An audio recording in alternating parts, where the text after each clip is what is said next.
Hello students, how are you doing. तो आज हम करने वाले हैं बाकी बचे हुए 5 पॉइंट्स बोर थ्योरी के। अभी तक हमने किया 5 पॉइंट्स किए हैं बोर थ्योरी के, 1 2 3 4 एंड 5। 5 पॉइंट्स हमने कल पढ़े हैं, 5 पॉइंट्स आज पढ़ेंगे। एक बार आपकी रिवाइज करवा देता हूँ वो 5 पॉइंट्स। फर्स्ट पॉइंट था कि सेंटर में पॉजिटिव चार्ज न्यूक्लियस होता है जिसमें कि प्रोटॉन्स एंड न्यूट्रॉन्स प्रेजेंट होते हैं। सेकंड पॉइंट था जो इलेक्ट्रॉन रिवॉल्व करता है न्यूक्लियस के चारों ओर, बीच में न्यूक्लियस होता है और इलेक्ट्रॉन चारों ओर रिवॉल्व करता है इन ए फिक्स सर्कुलर पाथ, जिसको कि हम ऑर्बिट कहते हैं। ऑर्बिट कहते हैं या शेल कहते हैं, ठीक है। थर्ड पॉइंट ये था कि जो इलेक्ट्रॉन जब रिवॉल्व करता है अपने एक ऑर्बिट में तो एनर्जी लूज नहीं करता। Electron do not lose energy in ground shell. Ground shell में एनर्जी लूज नहीं करता। फोर्थ पॉइंट था कि जो एंगुलर मोमेंटम होता है हर एक शेल के लिए फिक्स्ड होता है, तो था वो उस हम कहते हैं quantization of angular momentum.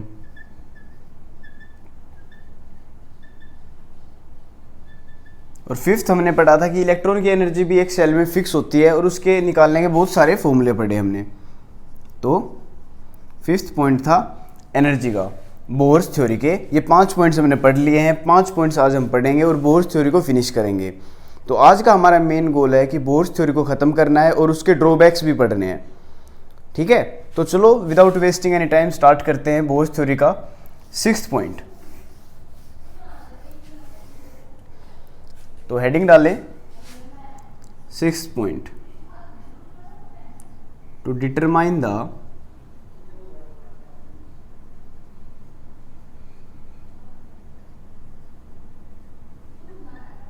Radius of shell. Radius बताया बोर्स ने कि क्या होता है एक शेल का, उसने फॉर्मूला दिया Rn is equal to 0.529 multiply by n square by z angstrom. यहाँ पे n क्या है, शेल, कौन सा शेल है, first shell, second shell, third shell, और z क्या है, एटॉमिक नंबर। अब फॉर एग्जांपल मैं कहूँ हीलियम आयन के केस में और n 2 दे रखा है, सेकंड शेल में हमें रेडियस बताना है, तो क्या होगा 0.529 multiply by n square by z. ये क्या हो जाएगा 0.529 एन स्क्वेयर क्या होगा 2 का स्क्वेयर मतलब 4 बाय जेड क्या है यहाँ पे हीलियम का एटॉमिक नंबर क्या होता है 2, तो 2 से यहाँ पे कट गया और 0.529 इक्वल टू 1058 आर्मस्ट्रॉन्ग, 1058 आर्मस्ट्रॉन्ग हमारा आंसर आ गया। तो इस टाइप के क्वेश्चन आ सकते हैं। एक और क्वेश्चन आ सकता है, इसमें इंटरेस्टिंग क्वेश्चन है, मैंने देखा था, चलो आपको करवाता हूँ। रेडियस कंपेयर करना आ सकता है। क्वेश्चन लिखो compare radius of helium plus and lithium plus 2 in second shell. Radius compare करना है हीलियम का और लिथियम का सेकेंड शेल के केस में। तो कंपेयर कैसे करेंगे, पहले एक का रेडियस निकालेंगे हीलियम का और फिर लिथियम का निकालेंगे और फिर देखेंगे क्या रिलेशन आ रहा है। सबसे पहले रेडियस हीलियम प्लस का निकालते हैं, equal to 0.529 into n square by z. यहाँ पे क्या आ गया 0.529, सेकेंड शेल में निकालना है मतलब 2 का स्क्वेयर, यहाँ पे 4 आ गया, और जेड क्या है हीलियम के केस में 2 आर्मस्ट्रॉन्ग। ये तो आ गया हीलियम का रेडियस। अब रेडियस लिथियम प्लस 2 का निकालते हैं, 0.529 multiply by n square by z. यहाँ पे आ जाएगा 0.529 एन स्क्वेयर क्या है, यहाँ पे भी सेकंड शेल में ही निकालना है, 4 बाई जेड क्या है 3 आर्मस्ट्रॉन्ग। और कंपेयर करना है तो क्या करेंगे, इसको इससे डिवाइड कर देंगे और कंपैरिजन निकालेंगे। Radius helium plus by radius lithium plus 2 is equal to, पहले इसका लिखेंगे 0.529 डिवाइडेड बाय 0.529 इंटू 4/3, ये कैंसिल हो जाएगा।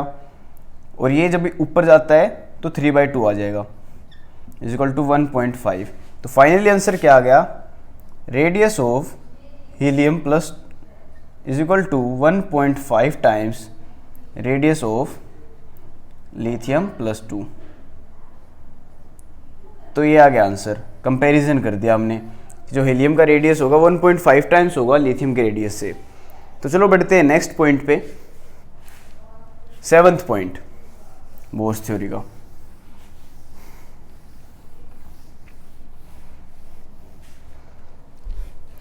तो 7th जो पॉइंट दिया बोर्स ने, वो दिया कि हम वेलोसिटी निकाल सकते हैं जब इलेक्ट्रॉन रेडियस में भागता है, तो हम उसकी वेलोसिटी भी निकाल सकते हैं। ठीक है, indetermination of velocity of electron, indetermination of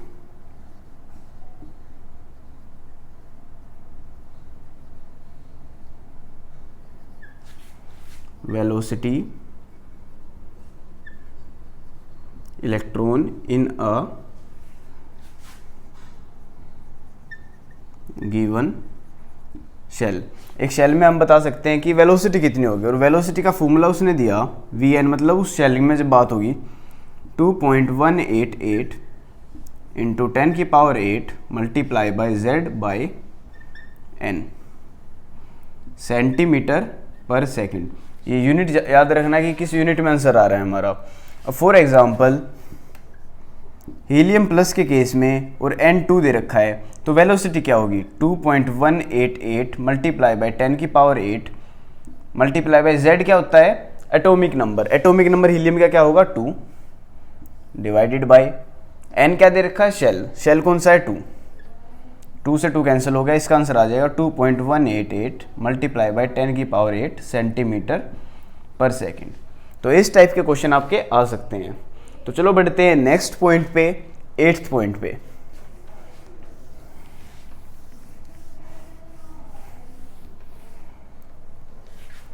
eighth point जो बोर्स ने दिया वो था कि हम स्पेक्ट्रल लाइंस बता सकते हैं कि कितनी आएंगी। Indetermination of spectral line, indetermination of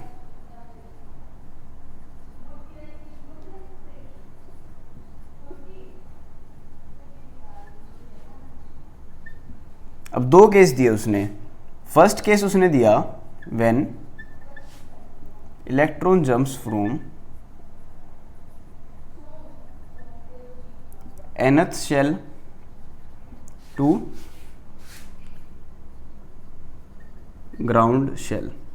जब nth शेल से ग्राउंड शेल में जाएगा, फॉर एग्जांपल 5th शेल से 1st शेल में जाएगा, तो स्पेक्ट्रल लाइंस कितनी होगी n-1 डिवाइडेड बाई 2, ये फॉर्मूला है। अब क्वेश्चन आ जाए कि 5th से 1st में जा रहा है, 5th से 1st में जा रहा है और नंबर ऑफ स्पेक्ट्रल लाइंस आपको निकालनी है, तो आपको सिंपल फॉर्मूला लगाना है n मतलब 5 माइनस 1 डिवाइडेड बाई 2, ये आ जाएगा 5 मल्टीप्लाई बाई 4 डिवाइडेड बाई 2 10। तो 10 स्पेक्ट्रल लाइंस होगी। ठीक है, और सेकंड पॉइंट उसने दिया कि जब पहला तो उसने दिया electron jumps from nth shell to ground shell. Second case उसने दिया when electron jumps from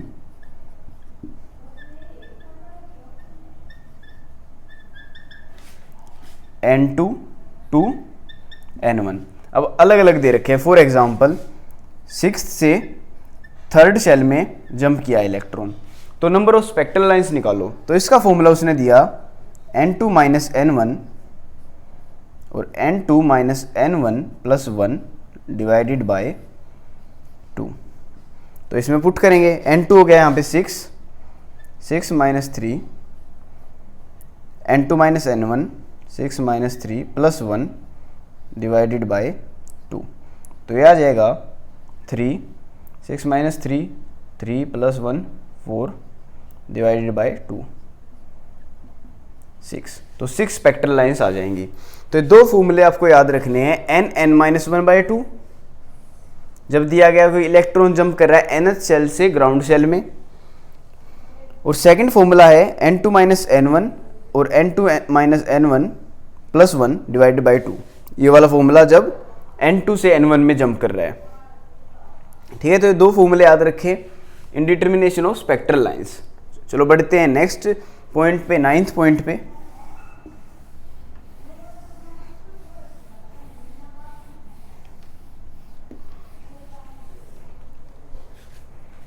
ninth point जो बोर्स ने दिया, indetermination of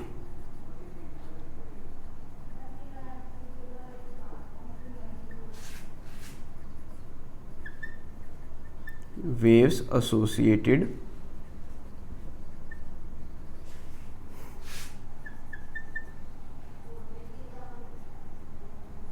with electron in nth shell कि नंबर ऑफ वेव्स कितनी होगी। कभी क्वेश्चन आ जाएगी नंबर ऑफ वेव्स कितनी है और शेल दिया होगा आपको, तो n = नंबर ऑफ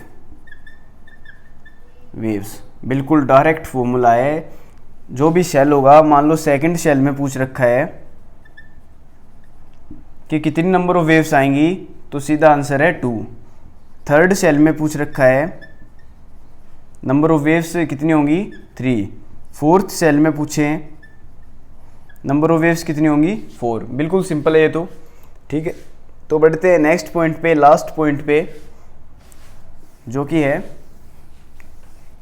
बोर्स ने और क्या एक्सप्लेन किया। बोर्स ने बताया हाइड्रोजन स्पेक्ट्रम के बारे में बताया, जो कि हम पहले भी पढ़ चुके हैं। मैंने आपको बताया था कि हाइड्रोजन स्पेक्ट्रम जो है वो बोर्स ने दिया था। तो Bohr's explained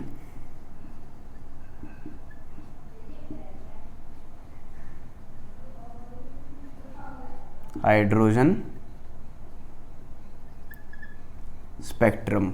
hydrogen spectrum Bohr's ने दिया था, हमने डिटेल में पढ़ा है ये। चलो एक बार दोबारा थोड़ा सा रिवाइज कर लेते हैं। उसने बताया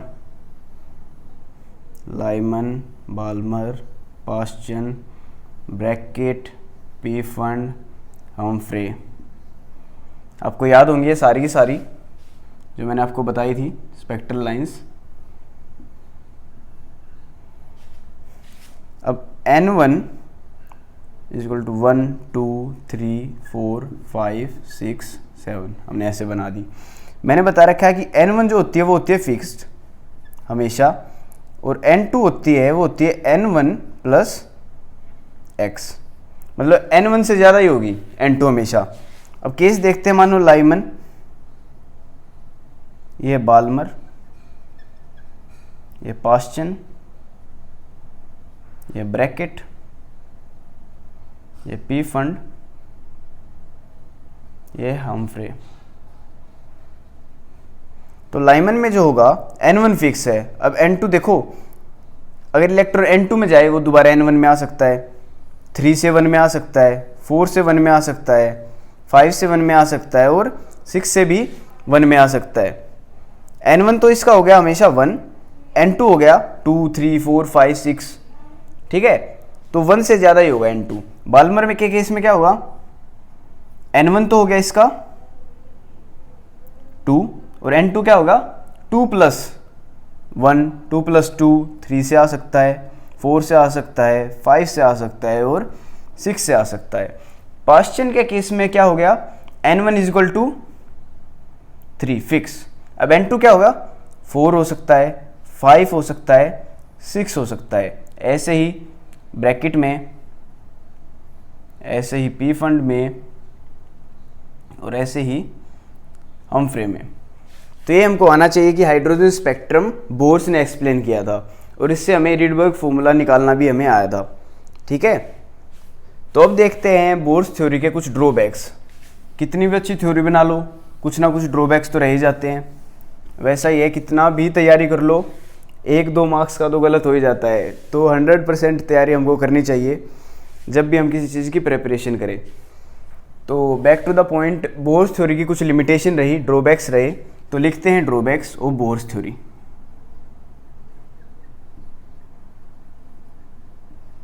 ड्रॉबैक्स ऑफ बोहर्स थ्योरी। कुछ ड्रॉबैक्स रहे बोहर्स थ्योरी के। फर्स्ट ड्रॉबैक क्या रहा कि इसने देखो हाइड्रोजन स्पेक्ट्रम के बारे में बताया जो कि है यूनि इलेक्ट्रॉन सिस्टम। इसने मल्टी इलेक्ट्रॉन सिस्टम वाले की स्पेक्ट्रम नहीं बताई। It does not explain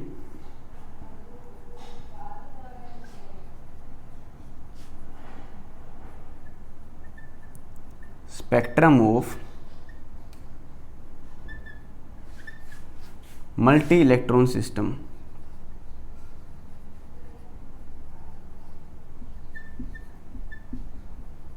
multi electron system का इसने कोई स्पेक्ट्रम नहीं दिया, तो ये इसकी एक लिमिटेशन थी।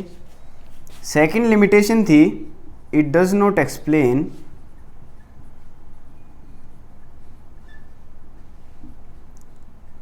Fine spectrum. फाइन स्पेक्ट्रम के बारे में इसने नहीं बताया। फाइन स्पेक्ट्रम होते बिल्कुल अलग से दिखते हैं, बिल्कुल फाइन। थर्ड लिमिटेशन इसकी थी it does not explain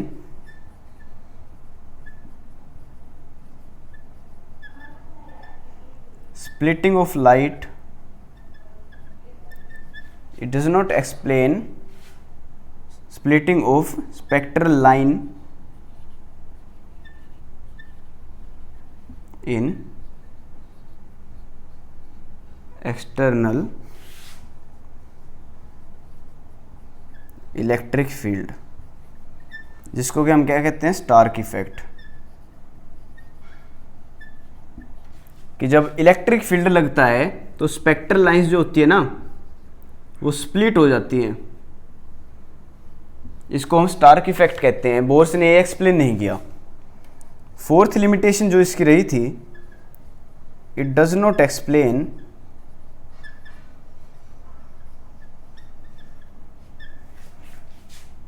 splitting of spectral line in external magnetic field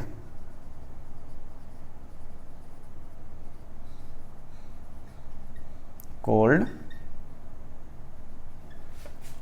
Zeeman effect।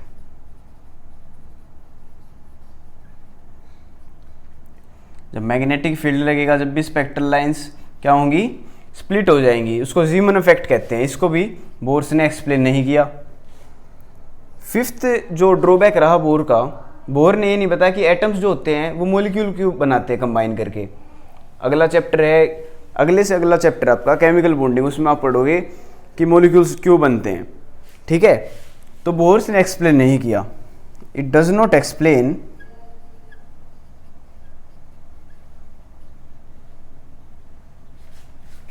why atoms combine to form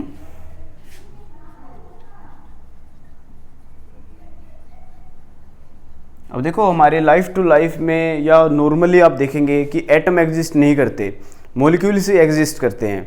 bourse ने एक्सप्लेन ही नहीं किया कि एटम्स कंबाइन करके मॉलिक्यूल क्यों बनाते हैं। और जो लास्ट ड्रॉबैक इसका रहा था कि उसने शेप भी नहीं बताई कि मॉलिक्यूल्स की शेप क्या होती है। It does not explain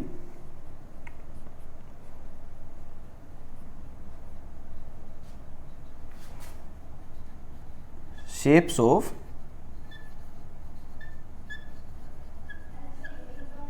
molecules. Shapes भी नहीं बताई बोर्स थ्योरी ने मॉलिक्यूल्स की। तो ये कुछ ड्रॉबैक्स रहे हैं बोर्स थ्योरी के। तो एटॉमिक थ्योरी हमारी कंप्लीट हो चुकी है। इस लेसन का हमारा गोल था, स्टार्टिंग में हमें पढ़ना था बेसिक इंट्रोडक्शन, जिसमें कि हमें पढ़ना था कि एटॉमिक नंबर क्या होता है, मास नंबर क्या होता है, वो हमने स्टडी कर लिया। हमने पता लगाना था कि इलेक्ट्रॉन का मास क्या होता है, प्रोटॉन का मास क्या होता है, न्यूट्रॉन का मास क्या होता है, चार्ज कितना होता है, ये भी हमें पता लग गया। उसके बाद हमने पढ़ी atomic theories, J Thomson theory हमने पढ़ी, उसके बाद हमने पढ़ी रदरफोर्ड थ्योरी, उसके बाद हमने पढ़ी development leading to Bohr's theory. तो दो डेवलपमेंट पढ़ी, प्लैंक क्वांटम थ्योरी और सेकंड थी एटॉमिक स्पेक्ट्रम। वे दोनों हमने स्टडी की। उसके बाद हमने बोहर्स थ्योरी स्टार्ट की।